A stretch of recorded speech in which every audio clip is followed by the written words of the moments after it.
Fashion سے کیسے روکیں گے؟ اسراف سے اور فضول خرچی سے کیسے روکیں گے؟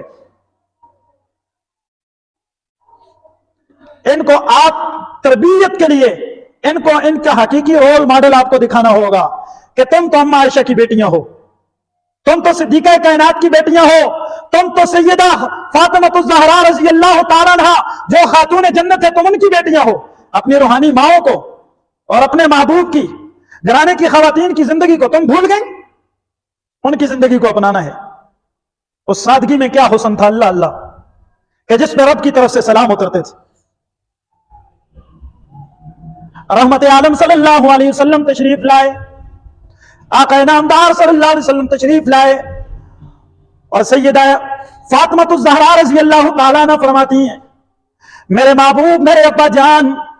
سرور کونین صلی اللہ علیہ وسلم کی یہ عادت شریفہ تھی، آپ کے معمولات زندگی کا یہ حصہ تھا کہ جب بھی کسی سفر پہ روانہ ہوتے آپ کا آخری حجرہ، آپ کا آخری گھر آپ کی نور نظر فاطمہ کا ہوا کرتا تھا، اور جب بھی کسی سفر سے لوٹتے تھے تو پہلا حجرہ مجھ فاطمہ کا ہوا کرتا تھا۔ پہلے نور نظر کے گھر میں آتے تھے، اپنی لخت جگر کو دیکھتے تھے، جب جاتے تھے تو سب سے آخر میں اپنی نور نظر کو دیکھ کے جایا کرتے تھے۔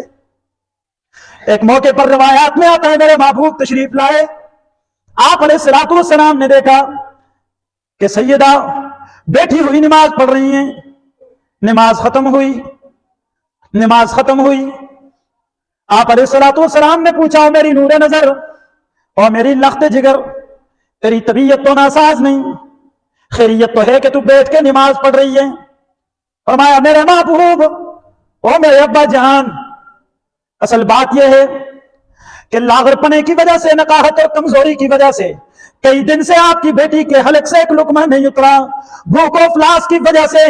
کمزور پڑ گئی کہ کھڑی ہو کے نماز بھی نہیں پڑھ سکتی۔ جی، اور ہمارے ہاں کیا کیفیت ہوتی ہے؟ ساری زندگی خاوند، ساری زندگی بیٹا، ساری زندگی باپ، ساری دنیا کی چیزیں ڈھو ڈھو کے لاتا رہے، بھر بھر کے کھلاتا رہے، تھوڑی سی ان کی طبیعت نازک پر اگر کوئی بات ناگوار گزر جائے، کوئی تھوڑی سی خواہش کو چوٹ پڑ جائے تو وہ پچھلی ساری زندگی کی نیکی پہ پانی پھر جائے گا۔ میں نے تیرے گھر میں دیکھا ہی کیا ہے، جب سے آئی ہوں تو اس گھر میں نے سکھ کی سانس تو نہیں لی، میں نے سکون دیکھا ہی کب ہے تیرے حجرے میں، تیرے گھر میں۔ اتنی بڑی ناشکری ہے، یہ نہیں جانتی کہ ان جملوں کو کہتے وقت اگر فرشتوں نے آمین کہہ دی اور موت تک کے لیے اللہ نے تمہیں سکھ اور چین سے محروم کر دیا تو پھر کیا کہوں؟